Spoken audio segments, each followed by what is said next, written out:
Magic.me is the world's greatest school for magic, meditation, and mysticism. Are you confused? Are you lost? Does the world feel like it's getting more insane and crazier every day? That's probably because it is. It's getting absolutely, completely out of control. In times like this, when everything's falling apart, there's one thing that never does, and that is magic, meaning the eternal laws of how reality works and how to orient yourself towards those eternal laws. This stuff has worked for 100 years. It has worked for 1,000 years. It has worked for all of human history, and mostly it has worked when people need it, and people definitely need it right now. So might I suggest, check out magic.me. We have everything there for you to start learning, to start putting magic into practice, and get it working for you, to get yourself into the dimension that works best for you right now. That's what we all need. Okay, magic.me, magick.me.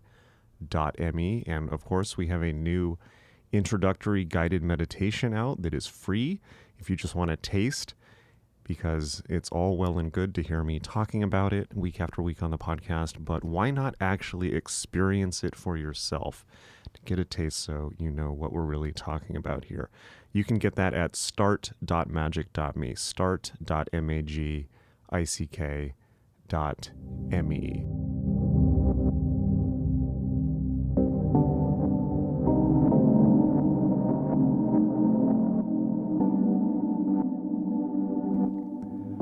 All right, we have a special episode today. I am here with Danny, the show producer.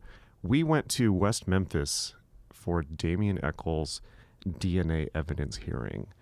I'm guessing that most of the people who listen to this show know who Damien Echols is. For those who don't, Damien Echols is a writer. He's an author and teacher of magic. He's written several books about magic, and is a very sweet guy. We were both on Duncan Trussell's Midnight Gospel show together, so you probably saw him there. He was the fish man. I was the bird. Damien, I have been aware of for a long time, actually, back to before he got out of prison. So for those who don't know the story, he was essentially like a goth teenager in West Memphis in the Deep South in the early 90s. There was a killing of three young boys that they could not find the culprit of at the time, and Damien and his friends, because they were kind of the local outcasts, the local goth misfits, or just misfits in general, were blamed for the crime. They were kind of put on a trial where all kinds of corners were cut, and due process was not particularly well served. And essentially, they just blamed them for the crime because they needed somebody to do that. And Damien was very unfortunately put on death row for 18 years. One of the reasons why was because they pulled up the fact that he was, for instance, reading books by Aleister Crowley, and they pulled Crowley quotes at the trial, which were completely out of context. And, this is Deep South in the early 90s. Not that it's maybe any better now. So this was a really, this came to public prominence because Damien started to get a lot of celebrity supporters like Johnny Depp, Eddie Vedder, the Dixie Chicks. I think now they're just the Chicks. I don't particularly keep up on Chicks lore too much, but I believe they've dropped the Dixie. For obvious reasons. Damien there were several high-profile documentaries made about the case, and one of the things about Damien is that he was interested in magic going in, and he became very serious about magic on the inside. It was basically his lifeline. He claims it was the one thing that kept him sane because he was kept in solitary confinement for a long time. He still suffers pretty serious health issues because of that. So he eventually got out, and he credits magic and doing regular angelic magic for his release. And he unfortunately had to take what's known as an Alford plea, which is a technicality where they let you out, but you have to plead guilty. And I suspect that the reason for that is, well, you know what? I'm not going to suspect. Let me preface this by saying I am not a lawyer. I am not a true crime podcaster. I am not an expert on this case. And I want to preface this podcast by saying I don't know the full details, okay? I'm not an expert. I don't want to speak out of turn. If you do want to know the full details of not just this case, but the latest developments with it, I recommend, there was a podcast done a few days ago the podcast is called Truth and Justice with Bob Ruff, Ruff, and he was there at the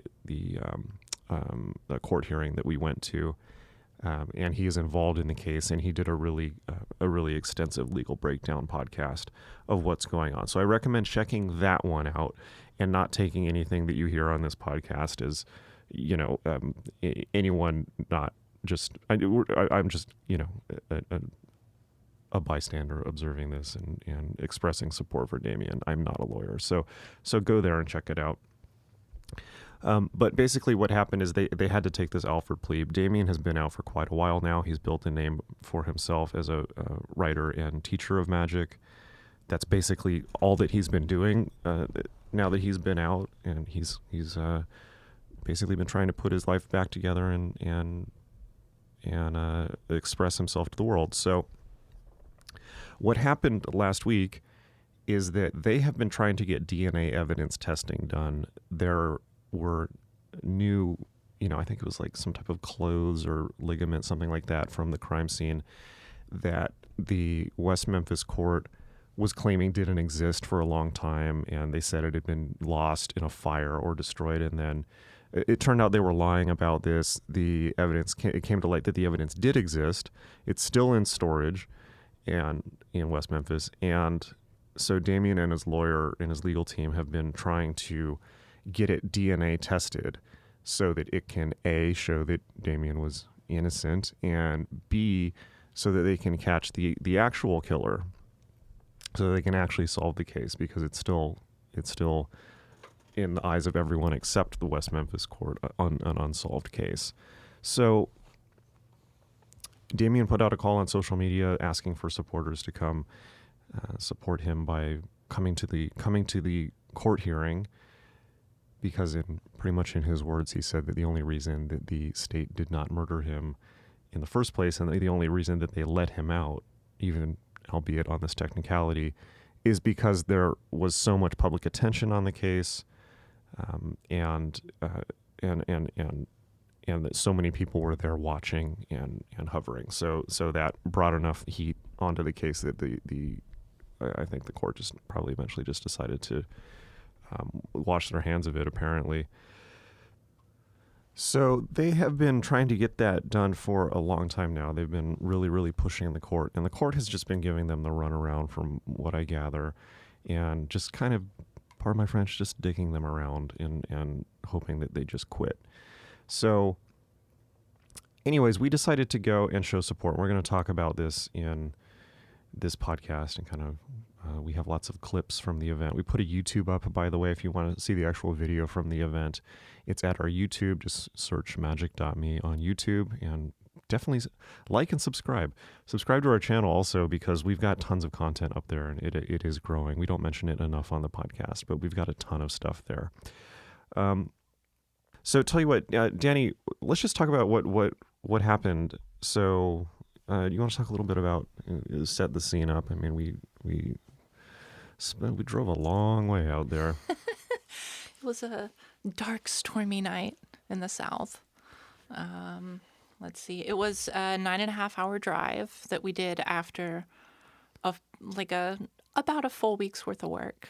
Yeah, and we left at the end of the day also. Yeah, and we left at the end of the day. We drove into the sunset and through the night into the swampy marshes, all the way into Arkansas, where there was a double moon at the end. The sky was red. The devil moon? Yeah, the devil moon. Yeah. There was like this giant blood red crescent moon that looked like a devil horn. It was, and it kept moving. Like every time we looked, it was on a different side of the freeway. And it kept moving back and forth. Do you remember that? Yeah. And we were driving in a straight line. Yeah, we were driving in a straight line and kept moving to each side of the freeway. It was really terrifying, honestly. It was, yeah, I felt like we were in a werewolf movie. Yeah, it didn't help that was happening at like 2 a.m. So that was... Yeah. Whew.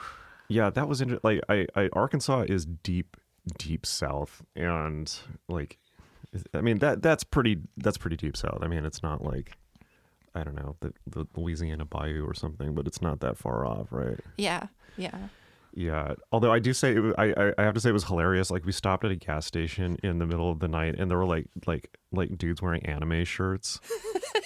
And it was like, it was like super True Detective. It was like ultra first season True Detective, but it was also like, there were like guys wearing anime shirts.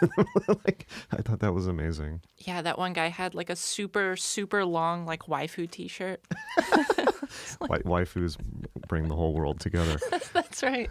But yeah, like, it was interesting seeing West Memphis. I mean, it's basically just, I mean, how would you describe the landscape? I mean, it's bayous, it's not, was it cornfields? I mean, it's just kind of like... It wasn't even cornfields, because cornfields are prosperous. Yeah, it was kind of like, how would you describe that terrain? I mean, it's like, we're driving in, it's just like vegetation on both sides, but what would you call that type of kind of jungly backwoods? Oh gosh, just like a swampy marsh biome, because none of it was kept up. Like it, you could tell that no one had ever explored it. It wasn't like kept up by the state or anything. It's probably just a few old families that own all that land that just never do anything with it and just collect. Yeah, it was pretty. Parts of it were fairly eerie. I mean, we drove through Little Rock, which is obviously a big city. The Clintons come from there, but yeah, I mean, we drove by the Remington ammunition factory. But I will say that it was interesting seeing West Memphis and seeing the context of where this happened. It's probably different now. They're building a casino in the middle of downtown, I think, because presumably the county is really poor, and they're trying to bring money in that way. But driving through that area in the middle of the night, it was, I mean, the feeling that I got from it, it felt like the Middle Ages. It felt like medieval Europe. Yeah. Like a village in like deep rural France or something like that in the Middle Ages. You know, there were like really like kind of like abandoned churches, abandoned factories that were just falling apart that looked like something from Silent Hill. And it was kind of like if you just took like a village from medieval Europe and like put some gas station signs up. Yeah. And like, you know, like fast food signs up and, you know, like, you know, Motel 6 and all of that. That's pretty much what it was like. And like, I was definitely thinking about, you know, slavery era like that. Yeah. I didn't really want to think about that too much because like being in that position in that area, like we're like the only person, like you're just like you were talking about like families that have owned that land forever. And it's like just being like, you know, imprisoned by a family like that. Like it was very disturbing for me to think about. Yeah, especially with the marshes, there's nowhere to run to. Yeah, and it's a whole other thing when you see it up close and in person and not in a Hollywood movie like 12 Years a Slave or something like that. It's yeah. So anyways, but we I mean, the other thing is the hotel we stayed at was owned by the Yogi and Swami Corporation or something like that. So there were a lot of these little weird magical coincidences that happened. We ended up like talking to a guy working at a gas station that had come to the U.S. from Kathmandu, and he was a Shiva devotee, and he had like the top knot and the earrings and a Shiva tattoo and everything. We were talking about like he'd done magic to get into the U.S. to like win a lottery, you know, to legally immigrate, and so we were talking about like Mahashivaratri in Kathmandu and Pashupatinath, the sacred Buddhist temple, and he was talking about like how high everyone gets on Mahashivaratri to worship Shiva, and I was like, okay, and this is just like happening in like the middle of nowhere, deep South America. It's like it just goes to show, you know, between that and the anime shirts, it's like, you know, reality is more of a cartoon than we might suspect. So anyway, so we did get to the court we got to the courthouse in the morning. Do you want to describe how kind of that went down?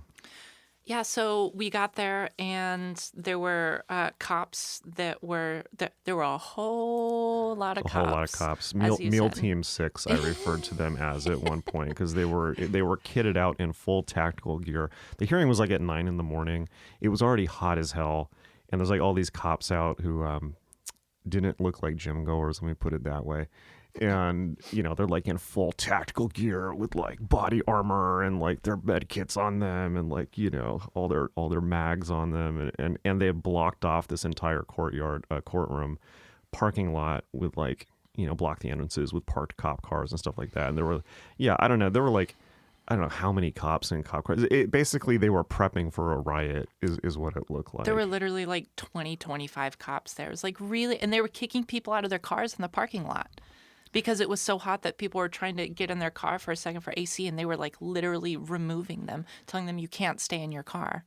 Yeah. So basically, I think there were probably like 30 people there who showed up in support, and a lot of people had flown, come from all over the country. Some people had flown internationally, I think, and just to be there to show support. And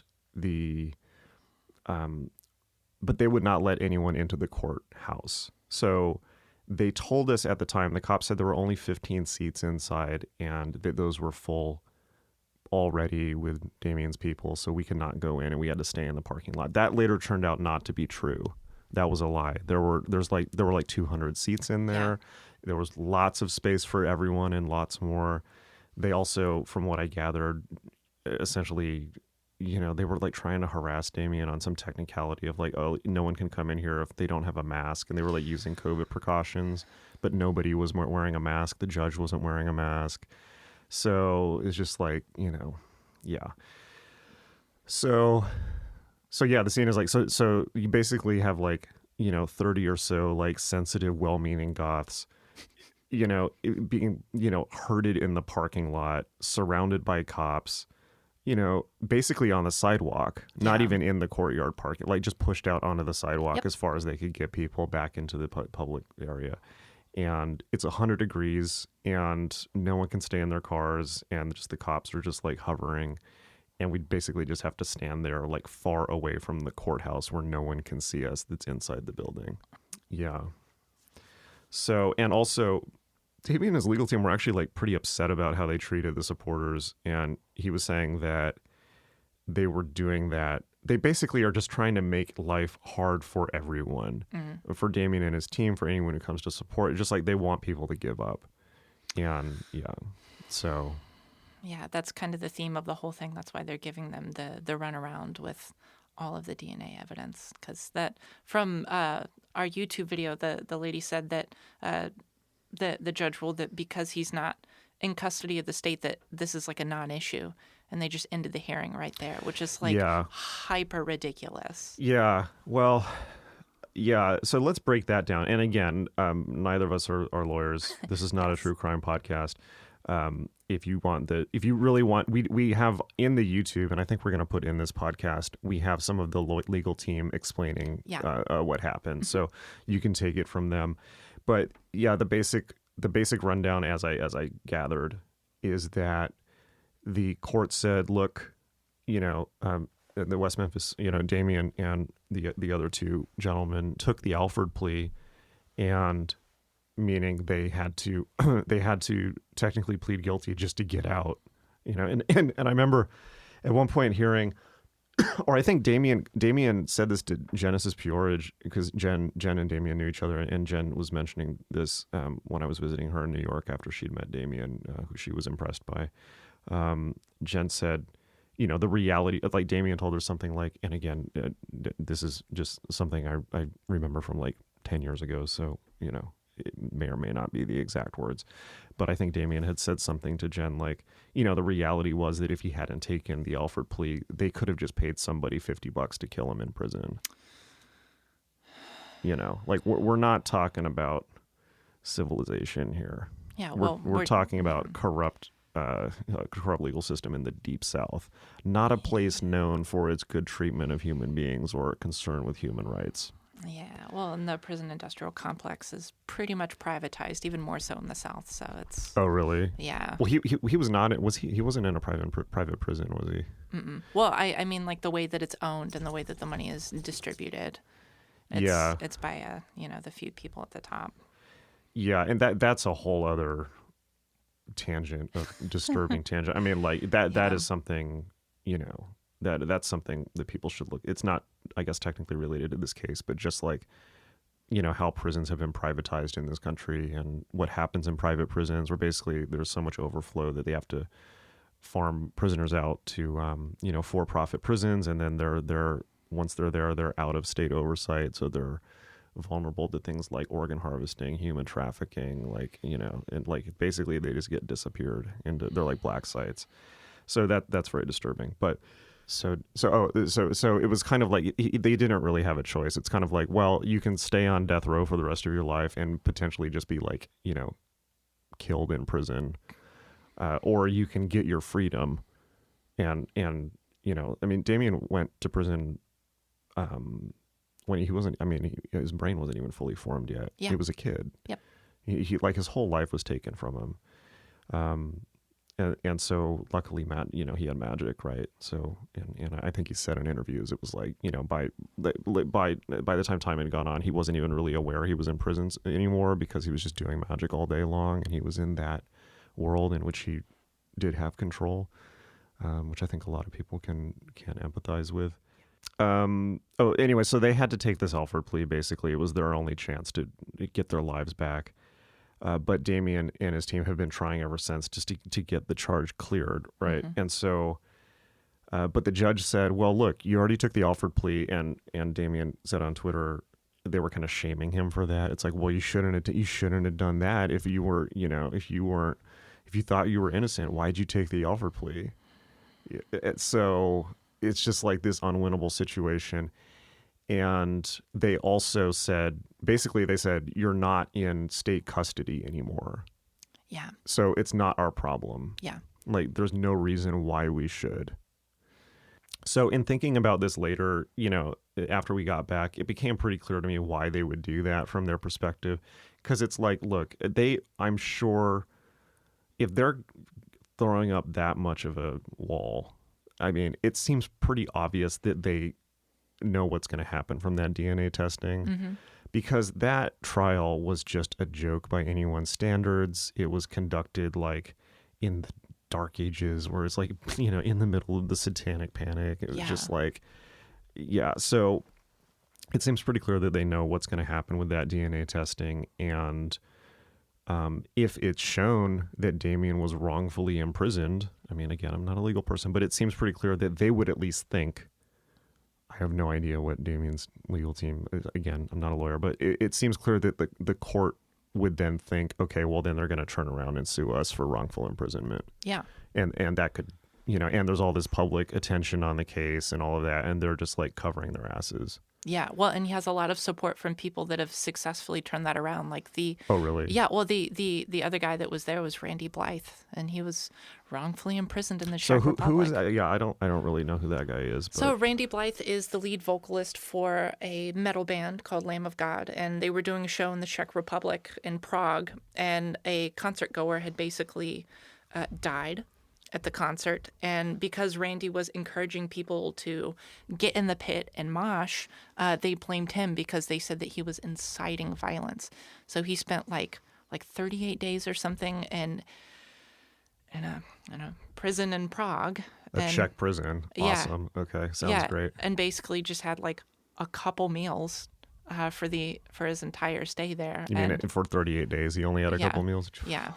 Yeah, and then he ended up talking about that, and it's all over YouTube, and like everyone was supporting his release, and then his court cases were on there, and he was eventually fully exonerated because of the support that he got from everyone. So that's why he was there, because he's been there, and he has a lot of the know-how to back that up, which is really, really interesting. But that's why he flew all the way out there just to show up for a court hearing, even if it was standing outside. Wow. Yeah, and we didn't talk to him because we didn't want to bug him. Yeah.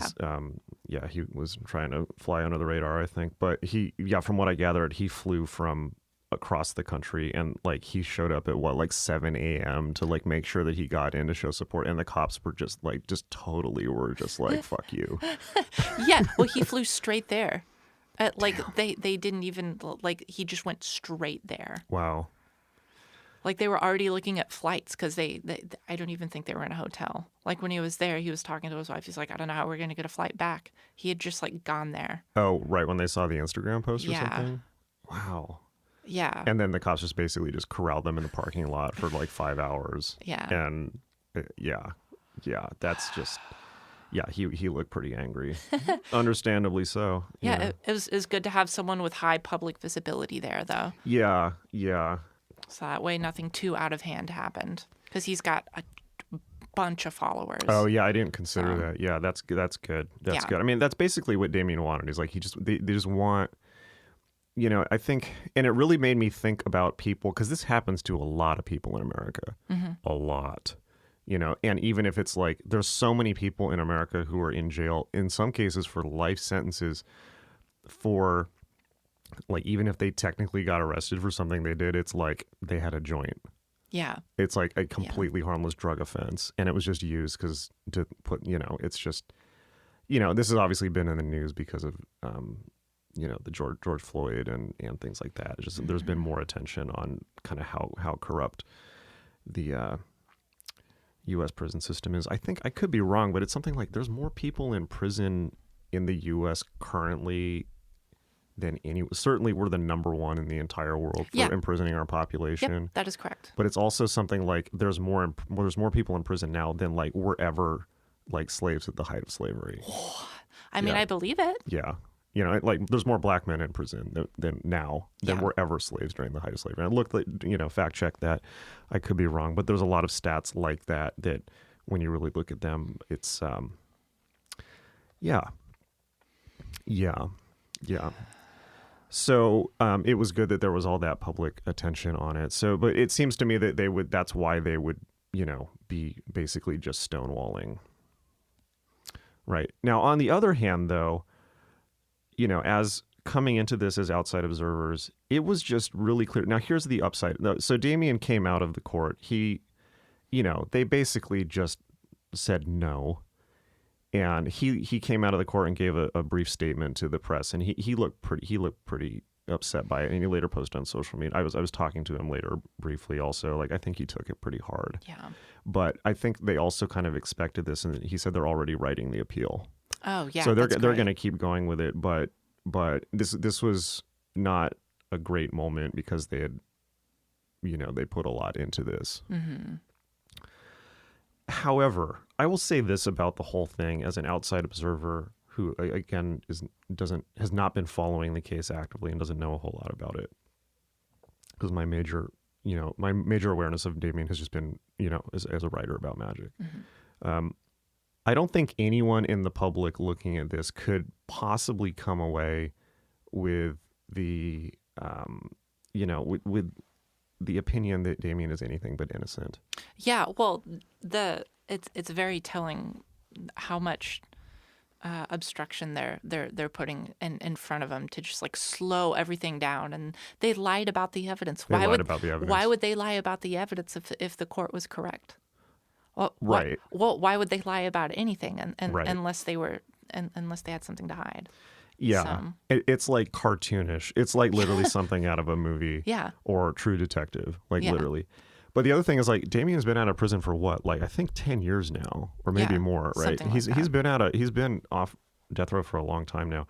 Why on earth would he be going back trying to get them to test DNA evidence? Right. Yeah, why would he go through all that trouble if he was the one who committed those crimes? Right. Like, why would he go through all that pain, trouble, and money and hiring lawyers to go back and try and get DNA evidence tested conclusively? Like, why would if somebody was actually guilty, why would they do that? There's like literally no and like there were people on Reddit trying to turn around and say like, well, he's trying to manipulate people's perception. It's like, come on. It's like double meta. Yeah, it's like it's like 5-dimensional chess. Like Trump. It's Yeah. like, come on. Do you have any idea how expensive and painful legal proceedings like that can be? Yeah. Like why? Like why? And the other thing is, why would the court, if they were so sure of their verdict, why would they be pulling out every stop to be so shady? Yep. Like, it looks just so bad. It looks really slimy. It looks really slimy. Yeah, it looks corrupt. It looks like the, Deep South good old boy, like Thin Blue Line, like, Yeah. nobody talks. Just, like that's what it looks like. It doesn't look like anything else except for just cronyism and corruption and yeah. And it's just like, why would he be doing that? And the other thing that I realized later also is that, kind of what that means is I think at this point, Damien is probably the only person that actually cares about finding who killed those kids. Yeah, I remember us talking about that. Yeah, because those 3 little boys were murdered and they still don't know who did it. They blame someone for it, but the court is not actively trying to figure that out. So that person's still out there, or people, whoever it was. And, there's lots of people have lots of theories on the internet and connected with those documentaries and things like that I'm not going to get into, but I think they have a fairly good idea of what probably actually went down. But like, so that's crazy. Like, so you have this person that was put on death row, wrongfully accused, and yet he still is pursuing stuff to actually figure out who did it. And the court is not, and the cops are not. Why would he be doing that if he wasn't innocent? Also, that speaks volumes that the court doesn't care who killed those boys. Yeah. That says a lot. It says a lot. It says a lot. I mean, it kind of goes to show I have a pretty cynical view of the world. Like I pretty much just look at things and expect people to behave along their own self-interest. So it's easy for me to look at that and just say like, oh, well, everything they're doing makes perfect sense from their perspective if they're just trying to, cover their ass, not get sued for millions of dollars and keep it, like I can see how they could make the calculation of like, well, like, if all of our resources go down because of this, then we can't, continue to serve and protect or, whatever, like whatever they're telling themselves. Like they just don't want to, it's just, they have nothing to gain from allowing that. They just don't. So, but yeah, and the idea that justice is blind in America, like, okay. So here's the other thing, like, so it's interesting. So just to wrap that up, I think that for me is the plus of this whole thing, and that's, I'm glad that we're able to do this podcast about it, and hopefully this will become more clear as the smoke settles a little bit, and people look at what happened.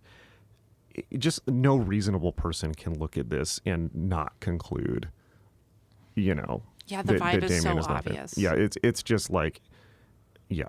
I mean, it seems like it's a pretty shut and dry win.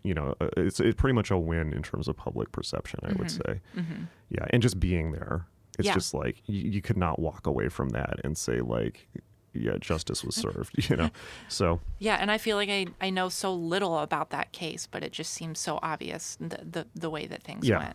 Yeah, and again, I don't know a ton, but it's just like all you had to do is be there and watch what went down to be like, and just think like, Yeah, Anyways. the fact that they lied about how many seats were actually in the courthouse, it's like, that's just an even they lied to further us. extension. Like the way they treated us was very telling. They were asking for IDs for other people. Oh, really? Yeah. We had talked to a couple people, and they were asking for IDs and names. They were writing names What? down. Yeah. The hell? They didn't. I was in a suit. Maybe that's. Yeah. Wow. Did they ask you for an ID? Mm-mm. That's good. Were they like targeting specific people? Probably. Why? Who were they asking for IDs? Just a couple of people that I talked to, I overheard that, and I was like, "What? Really?" They're like, "Yeah, I had to give them my name." I was like, "What?" Why you could just go walk out onto the sidewalk? Yeah. And technically, you could be like, "No, give me a warrant." I think. But like, I mean, do you really want to try that in this situation? Like, in the deep South, surrounded by like, just because you're right doesn't mean you're right in that case. Which is that's a whole other conversation. That is ridiculous. Because what do you do in that situation? It's like a conundrum. Well, I you mean, know? in a sense, that's kind of like the whole deal, right? Yeah. It's like Yeah. it's like that was so apparent being there. It's like if you're there, you're in the middle of the nowhere, surrounded by, at the mercy of, these so-called authority figures. Yeah, I mean, there's nothing you can do if they want to arrest you. There's not like, yeah, and it's like that was very obvious. It's like, it's just like, it's just jungle as far as the eye can see. It's like you can try running. Ooh. It really had that. Yeah, it really had that vibe. Yeah. So, but however, it's interesting to kind of go through this in the context of everything that's going with the Supreme Court, which I thought we might as well touch on because it's, obviously pretty much the only thing on people's minds right now. Mm-hmm. We came back from this to the Roe v. Wade decision, and followed by, I mean, there were a ton of decisions. There was the Roe v. Wade, there was the gun rights, there was the EPA decision where they said the EPA no longer can have oversight over certain things, which is really shocking. All of it is shocking. And then there's the prayer in schools thing. I mean, Yeah. it was pretty much like, okay, America's now a theocracy, Yep. like overnight. Yep. And like, it's not like you couldn't have seen this coming. I've obviously been talking about it on this podcast. I mean, like anyone who's paying attention could have seen this coming for decades. The Republicans have been, very deliberately and slowly organizing for a long time. Yeah. And unlike people on the left, they don't turn on each other. And they know what they believe, and they stay on target, and they have a lot of money behind them, and they plan, and they definitely all show up to vote. They have voter trees, all that, and it's just like they're well organized, on target, and they know what they're after. Yeah. None of which is particularly true on the left, in many cases. So to kind of come back from this to like, it almost felt like, this could be a lot of people. It's like what Damien went through is so shocking, but it's also like, well, this could be, a lot of people could be in that situation. Yeah, well, and there's stories of that happening to famous people that not a lot of people talk about. Like that happened to Miles Davis. Oh, really? Yeah. He was outside of a gig having a smoke break, and someone said that he was out past curfew, so they like just beat him senseless and like broke his trumpet and shit. Whoa, And when was this? It was terrible. Oh, that was like back in the 50s at some point. Okay. Well, I mean, they've been doing that to people for a long time. I mean, that's why Duke Ellington never stayed in hotels and he had a train. It's because they just tried to pull shit on him all the time, and they would just constantly kick him out of hotels for like random made up things. Yeah, and it's not like that stopped. I mean, like I remember there was a very famous like Chris Rock put up like an Instagram story or something like that, or where he basically was just like, getting trailed by cops in the middle of the night, and he's like, here you go, like here's what being black in America is like. It's like, I'm Chris Rock, and like, does it matter to the cops? No. So, and I think people became much more aware of this, obviously, in the George Floyd protests. It's basically just like, like the reality of being black in America. And now we have like, essentially now it's like illegal to be a woman in America. Yeah. Okay. So yeah. And, particularly in red states, and so, yeah, it's like, I don't even know what to say. It's like, this is obviously a landmark moment in world history, not just U.S. history, because I've been reading articles like this is going to have a knock-on effect because it sets a standard for other countries as well. Yeah. Yeah, one of the bathrooms at the gas station in Arkansas, outside the women's restroom, they had a piece of paper that said "Real Girls Only" that they taped to the front of it. This is in Arkansas? Yeah. Ah, yeah. So that about sums that up. Real girls. What are real girls? Mean girls? What? Yeah, it's just like, it's so crazy that that's like the thing that people clamp down on in the culture wars. It's ridiculous. So, but anyways, it's a scary time for people in America, and we have no idea what's going to happen, but it's probably going to be bad. I don't think there's any upshot from this. The other thing is, it also, in my opinion, the underlying, the decision of the Supreme Court was to kick it back to states' rights. Mm-hmm. And I've listened to a lot of legal scholars say that, that Roe v. Wade was argued on fairly shaky ground in the first place. Yeah. So, but that said, like the Republicans spent like 20 years organizing to get this done. Like we just got checkmated. Yeah. And we meaning whatever. It doesn't necessarily even mean liberals. It means, free thinking people in the world. This was in their game. This is checkmate in their game. This is what they wanted. This is why Trump was in office. This is why Trump put all these justices in power. And it's also crazy to me with the Supreme Court. It's just like at the end of the day, like, yeah, we're supposedly a democracy, although really not. But at the end of the day, like, everyone's fate is like decided by a council of 12 wizards. Like in black robes, like really think about that. It's like, what the fuck? Wizards that look like Ted Cruz. Yeah. Or like Amy Coney Barrett with like her like dead-eyed fucking like church going, like killer stare. Yeah, the wrath of God. Thousand She was in stare. like a she was like in a religious cult and like all this stuff. I'm sure. Yeah, I'm sure. It's just like an evangelical cult. It's just like, oh, like the wizards have decreed, and it's like they're not elected, and the idea that they're separated from the rest of the government and they're impartial is not true. They go golfing with senators and things like that. They're all part of the crony system. It's like, the wizards have decreed for what, the like hundreds of millions of people in the U.S., all from different backgrounds and walks of life. The other thing is because they kicked it back to being a states' rights issue. So like think about that in terms of like what we just saw in West Memphis. It's like states' rights issue. Okay, I mean, great. The federal government has less power. Cool. But like, imagine like now the authority goes, you live in Arkansas and the states' rights is the Arkansas government, which we just saw. Yeah. Like there's a reason that Roe v. Wade was passed. It's basically like, yeah, sometimes you want federal oversight. So the issue there though for me is, they're really concerning. It's all concerning. But I'm already seeing even like the press in England, like The Guardian and stuff like that, they're like, all right, Civil War clock is starting in America. They're like, of course. They seem kind of gleeful, disturbingly. But even like NBC and places like that are saying that here. It's like, they're now saying, like The Guardian said, it's not if America will go to civil war, it's when. Yeah, we just talked about that yesterday. Yeah, because if they kick the states' rights issue, then we get down to the underlying issue.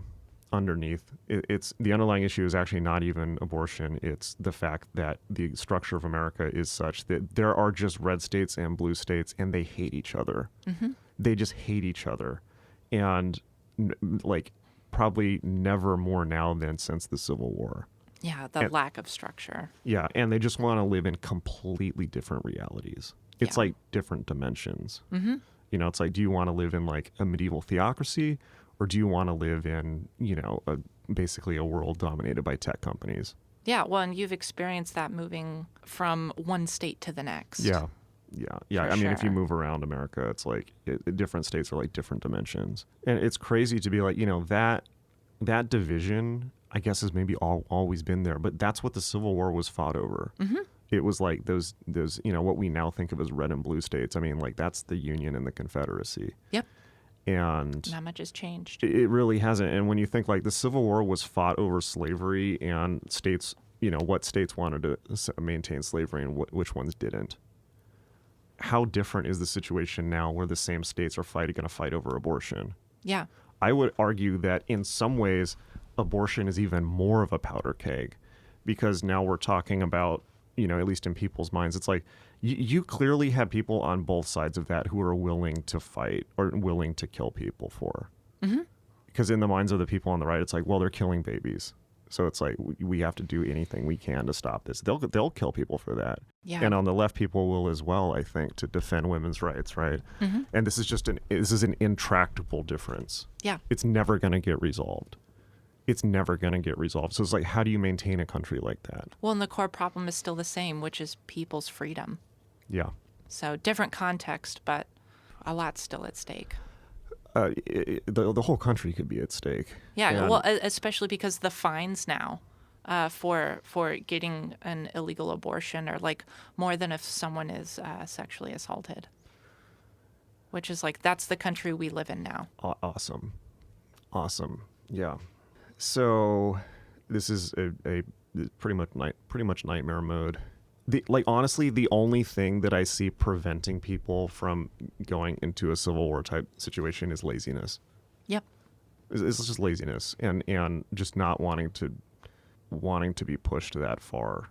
And but that said, we're just gonna, America is just done. It's just done. We're going back to a medieval theocracy. It's really shameful. Yeah, well, everyone's still so tired from experiencing COVID fatigue. Yeah, and now this just compounded on top of that. It's something new every day. I think that's why they're taking this opportunity to push so much through, because people just are too tired to resist it. Yeah. So, like seeing this whole thing with Damien in the court, it's kind of like, well, maybe this is unfortunately a bit of a preview of things to come for a lot of people. However, if you want someone to blame, as we all do, I was digging around on Wikipedia as you do. So there's actually, this is so crazy. It's so crazy to me every time my worldview is validated. I'm the last person who wants this to happen, but so all of these conservative judges that were obviously put in place by Trump were all put in place essentially by one person. Okay, who was, I believe, Donald Trump's top judicial advisor. So there's a guy named Leonard. Look him up. Okay, just look him up on Wikipedia. There's a good article about him on the Daily Beast from 2018. And again, this is not conspiracy stuff. This is all in the public record. It's like Daily Beast and places like that. Leonard is essentially a Catholic agent in charge of managing huge dark pool money funds from private funders. So dark money is basically just like tons of money that comes from anonymous people for political candidates. Yeah. And Leonard, it turns out, is a member of the Knights of Malta, a Catholic military order that is its own sovereign nation and is actually independent from the Pope and does not like the Pope because he's too liberal for them. Gavin McInnes, by the way, the head of the Proud Boys, also a Knight of Malta. Really? Yeah, interestingly they're enough. He's like a third degree conservative. Yeah. It's like they're the Masons, but Catholic. In fact, I think I may be wrong, but it's like I write about this in the John Dee book. Like the Masons and the Rosicrucians were basically started to counter these orders. Yeah. Because they just had control over everyone in this like medieval theocracy Europe. And the whole reason that like essentially Western magic got started. It's so interesting. It's like this battle's still being fought. All these kind of Rosicrucian orders and things like that were created to counter, these like Catholic ninjas essentially. Yeah, well, and that's why they use the same symbols, but just put different attributions on top of them, like the Rosy Cross, Interesting. Yeah, it's so funny now we have groups like, the Temple of Satan who are essentially doing the same thing, but basically just as agitprop. Yeah. It's like as political agitprop more than anything else, which, God bless them. Yeah. I think... Satan bless him. Yeah. Just go straight for it. Yeah. But yeah, so Leo Leonard is a member of the Knights of Malta, and a lot of the money he was... they were able to figure out a lot of the people that he is moving funds from. Mm-hmm. And again, like he fronted, or this group really, he's just the head of a group, fronted most of the money to get these justices elected on the court. And a lot of the money came from people who are members of Opus Dei, another Catholic secret society famous from the Da Vinci Code. Mm-hmm. Catholic ninjas. Now, I'm not anti-Catholic. I'm not making a blanket statement about Catholics. I'm just saying you can look this up. This is what happened. It just is what happened. Again, look up Leo Leonard, Daily Beast. There's a really good article about him from 2018 talking about this stuff. And essentially he was referred to in the Trump administration as Trump's court whisperer or Supreme Court whisperer. Wow. Yeah. And the people that were put in, the idea that these Supreme Court justices are impartial, false. Amy Coney Barrett is from an extremist evangelical cult. Mm-hmm. We're talking like scary people, like who are put there. They were put there for a reason, and the reason was primarily to overturn Roe v. Wade. But also, like we're going to be living under the curse of Trump for like 30 years now because of he was the one that was able to put these justices in. Yeah, the people that like drink snake venom in tents, like out in the wilderness and speak in tongues. Right. There's a time and a place for snake handling, and it's in the privacy of your own home behind closed doors. And that's right. That's just fine. But not in tents, please. Yeah, it's like these articles we're talking about. It's like everyone talks about the evangelical right, but no one talks about the organized Catholic right and how much power they have. Mm-hmm. And it's just like, I mean, they're the most successful religion in the world. They're the biggest landowners in America. Yep. Their history, it's like pretty much the most dark-sided group of people in world history. You know, their history of imperialism, domination, knocking over countries, destroying people's native religions, child molestation, all kinds of stuff is the Crusades is a matter of public record. Yeah, it sucks that their incense smells so good. Yeah, well, you just take that for the black masses, you know. Yeah, that's right. That's right. 'Cause that's the future liberals want. So look at like that is okay. So there you go. It's like, so basically we're in the situation where our supposedly free America, which was a Masonic and Rosicrucian experiment to free people from the Catholic Church. Again, that's in my book. That's all historical record. Has now been like checkmated by Catholic secret societies. And this is not Da Vinci Code. This is not me making it up. It's not conspiracy stuff. That's just what just happened. Yeah. Yeah. Yeah. Well, our first president was a Mason. A lot of them were. Yeah. Roosevelt was, I think, right? Yeah, I mean, I believe so, yeah. I know George Washington was. He was a fellow craft. Kind of started to go downhill after they broke that standard. Honestly. Yeah, funny how that works. Well, Yeah. there's a lot of Masonic language even in the presidential inauguration. Oh yeah. That they take. Oh, for sure. Yeah, Like it's so Masonic. Yeah. Yeah, you without really get that if you study that stuff. When you go up to the macro level, and it's like even like you can even look at Damien's case in some ways like this, where it's like, you know, you have somebody who's a practitioner of ritual magic, who's essentially burnt at the stake by the state. Yeah. I mean, that's basically what happened. We're still in the Dark Ages, and you gotta, like, I would say, like, you gotta go back and look at the beginning of the history of America. You know, again, my book is good about that. Manly Hall wrote about it. Mitch Horowitz has written about it. Occult America is a good book. He wrote a lot about this stuff and other stuff, where, you know, America was a Masonic and alchemical experiment to create a place where people could be free thinkers and scientific thinkers and, you know, rational Enlightenment thinkers, or at least, you know, white landowning men, but free of the domination of the Catholic Church. It was the fruit of the Protestant Reformation, which was fought. And like, remember, like the Protestant Reformation in Europe was fought for hundreds of years. You know, the 30 Years' War, the 100 Years' War. It was and is still being fought in Ireland.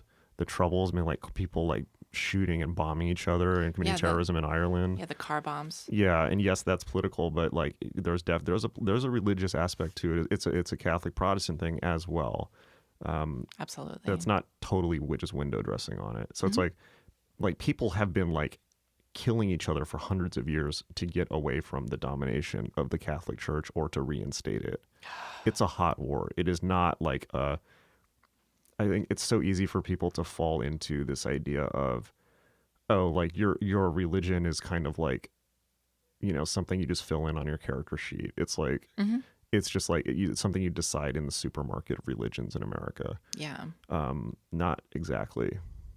Well, and it's not really covered that much because it's not a sexy thing to talk about for news stations to cover. It's too controversial of a thing to talk about. Yeah, because then the presupposition is that you're taking like an adversarial stance to that, which says a lot if you can't even report about what's happening. But yeah, I think I mentioned this before, but people forget about even like the stuff about the molestation scandal in the Catholic Church. Like that wasn't even public knowledge until the early 90s. I know, and that's so crazy to think about, because now when people think about Catholic priests, the first thing they think about is pedophile priests. Yeah. But that was not public knowledge. And like I remember, I think I've talked about this a lot, but it's like, you know, if you're my age or older, you remember in the early 90s, Sinead O'Connor went on Saturday Night Live and ripped up a picture of the Pope and said, "Fight the real enemy," and people lost their fucking mind. And like all these Catholics all over the world were like sending death threats and trying to kill her, and like her career was ruined over it and all of this stuff. But at the time, this was like the early 90s, like nobody knew what she was talking about. They were just like, oh, like you're blasphemous or whatever. It's like she's talking about the molestation of kids in Ireland, which was like at an unbelievable rate. And then it came out that it was happening in Boston in the U.S. And then it's just like it came out as happening all over the world. and like why aren't Catholic churches outlawed? You know what I mean? Yeah. It's like we don't even really talk about it that much anymore. It's like, well, they got a cool pope. And this is basically a big part of my worldview also, and why I do things the way that I do is like you just can't separate people's belief from what they do. Like that, it's just that simple. Like people's beliefs, their religious beliefs, what they think about the world, and what ultimately what religion they belong to, it plays a large factor in how they behave. And to act otherwise is just missing a big part of the data set. And people don't want to touch that because it's controversial, I suppose. You don't want to piss off religious groups. Obviously, like in Europe with Islam, it's like, people are terrified to criticize Islam as well. We had the Charlie Hebdo thing and all of that. And so it could so easily be perceived as you're against a specific religion. And so now we kind of have the idea, it's like, well, that doesn't really matter. But it does matter because people act on their beliefs. Yeah. And their beliefs are determined largely by their religion. Mm-hmm.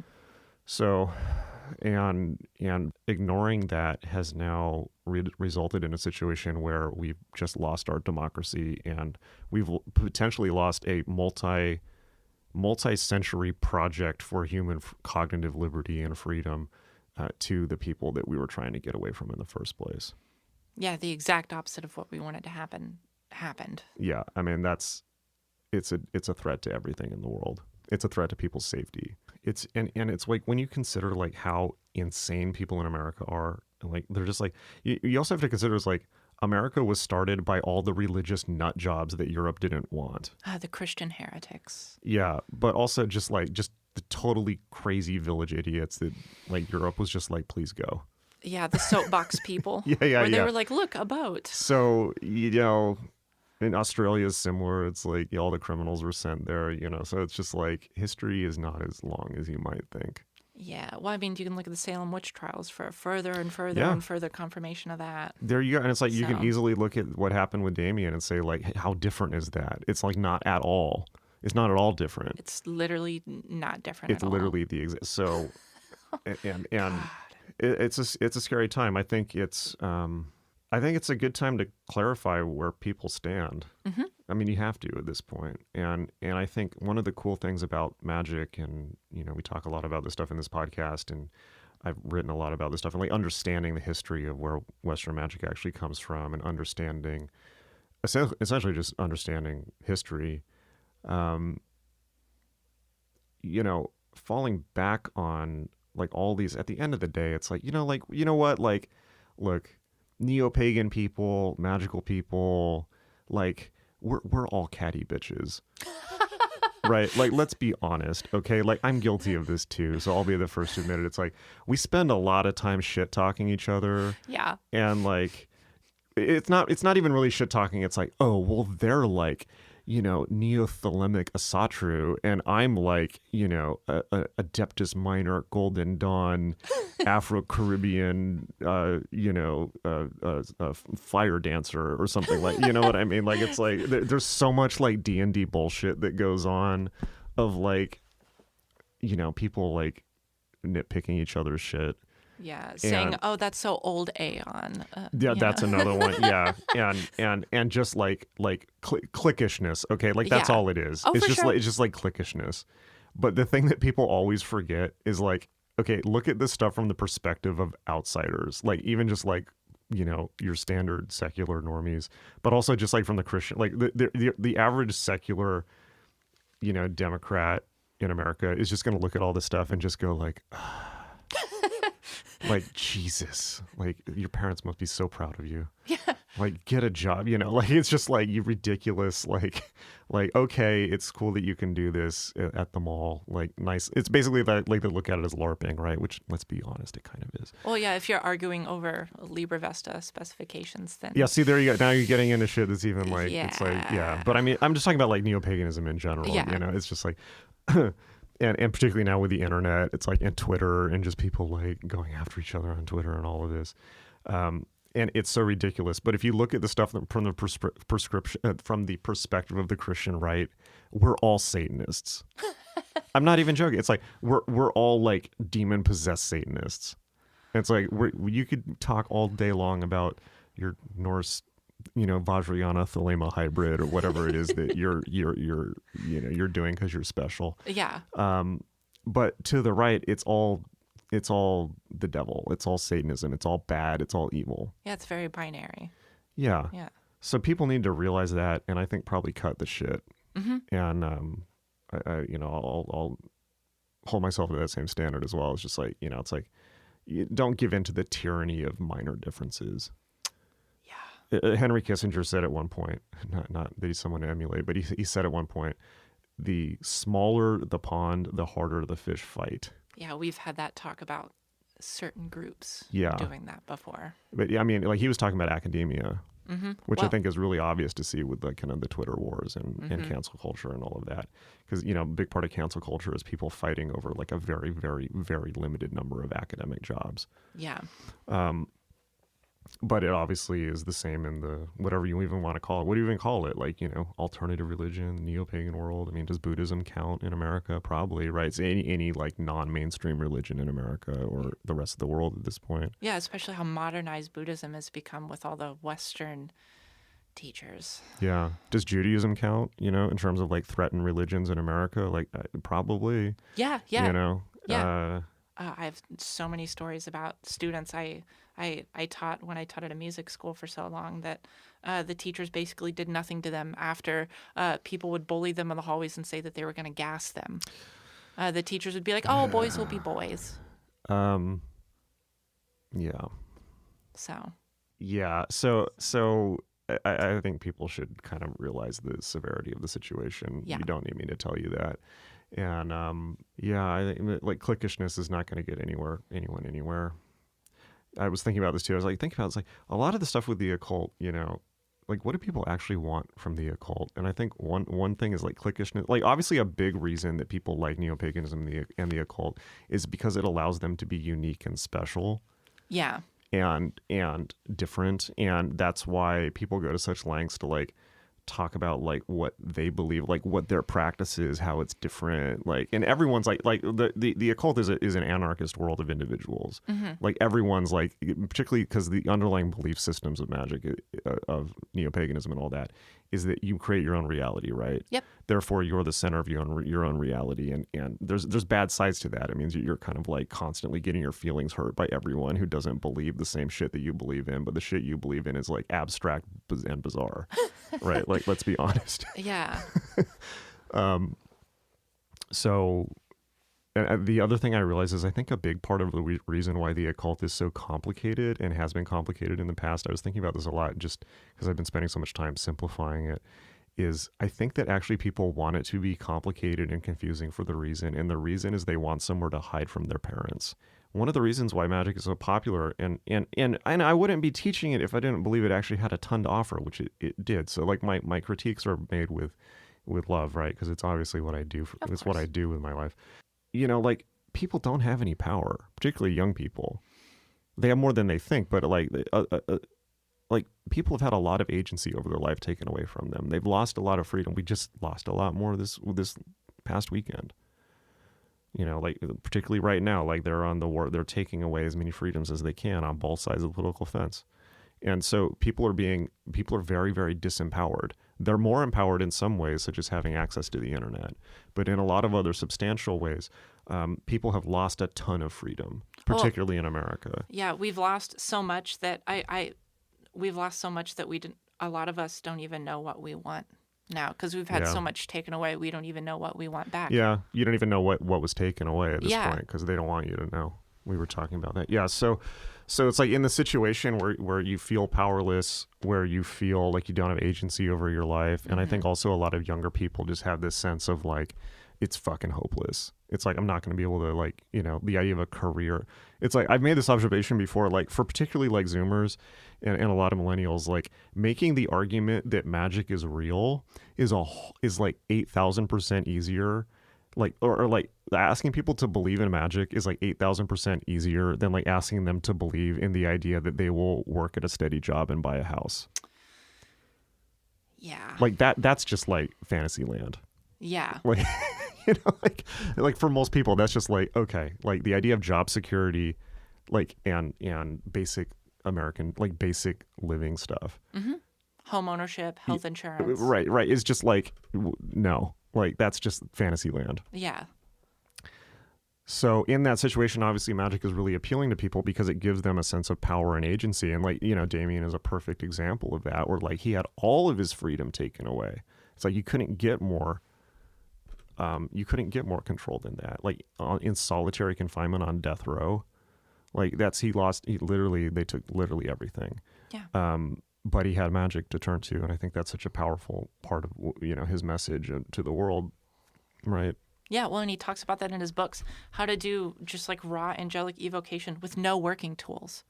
Oh, yeah.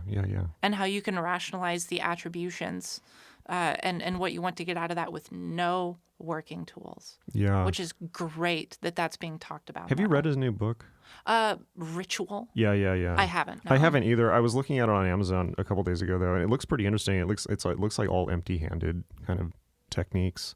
Yeah. And energy work and things like that, and no tools, and that's pretty interesting. I should pick that up at some point. But yeah, I don't know. We kind of went on some tangents there as usual. But anyways, I guess that's just that's a long-winded way of saying this is what happened at the hearing, and that it's hard not to see this as kind of a microcosm of, in a sense, what's going on in the rest of the country. Yeah. It felt like going from the microcosm, experiencing that there, to coming home and then experiencing the macrocosm of Roe v. Wade and the EPA decision and the prayer in school decision. And yeah, America feels very medieval right now. Yeah. Maybe it always has been. Unfortunately, yeah. Well, parts of it definitely always have been. And I feel like particularly during the Obama administration, like big parts of the country tried to escape that, particularly the coastal cities and the tech bubbles and things like that were kind of like, and the whole deal under Obama was kind of this idea of like, oh, maybe we can be kind of like a progressive, secular European country. And no, that didn't happen. There was a brief bubble of, and obviously that there's so many problems with that also, but yeah, I don't know I just don't know what's gonna happen from here. I mean, in a lot of ways, like all of everyone's worst fears just came true. This is something Jen was always warning about forever, and here we are. Yeah. What would Jen say to do right now? Fuck them all, basically. Yeah. Just what would Jen say? Well, Janess, we should talk to Janess. Janess, Jen's daughter, posted on Instagram like that Jen was telling people at the end of her life, which not that it was 2020, like how similar things are now to the end of the 70s in England. Okay. This is a whole new level, but like in the end, the end of this, like the economic climate that gave rise to the punk and industrial movements was very much like this, where there was like ultra high inflation and like people just felt totally hopeless. So, but what would Jen, I think, okay, if I think about that, I think the thing that Jen would really say would be, Jen would talk about the importance of community and building resilient networks of individuals that look after each other. That's what Jen would say. Yeah, focusing on the occult community from the aspect of connection instead of dividing through the minutia of beliefs. For sure, but not even like the occult community. I mean, so like Topi was like a network of alternative individuals. Yeah, exactly. And there was an Mm-hmm. occult aspect to it, but it was not like a Masonic thing. It's basically just like you just got to zoom out and just say like, you want resilient networks of people that you can count on to survive the storm. Yeah. And I think and Jen was very interested in the idea of intentional communities at the end of her life also, but I don't know. But I think that the basic message of cultivating community and networks of conscious people is really important, and podcasting in a way I think is a great extension of that. I mean, it's not in person, but in a sense, like everyone who listens to this podcast is connected as part of a community. I mean, there's people all over the world listening to this. Yeah. Well, and that's what communities engage in close quarters, is long form conversation. That's something that you don't get with strangers. Yeah, for sure. So I think that is what Jen would say, and obviously Jen would be disgusted, to say the least, and probably say like, I told you so. And you just cannot underestimate the threat that the Christian right poses. All right. Well, so, I mean, where do we go from there? I mean, obviously, you can find out lots more about Damien online, and his new book is out, Ritual. I have a longstanding. I talked to Damien on text. We have a longstanding plan to do a podcast. Yes. So hopefully that will happen at some point. But Damien is he has his hands full at the moment, I think, and he's having some health issues also after the trial because he got worn down. So, but hopefully that will happen at some point. Yeah. Yeah. All right. Well, I guess that's what we got for today. Thank you for coming to our first true crime podcast.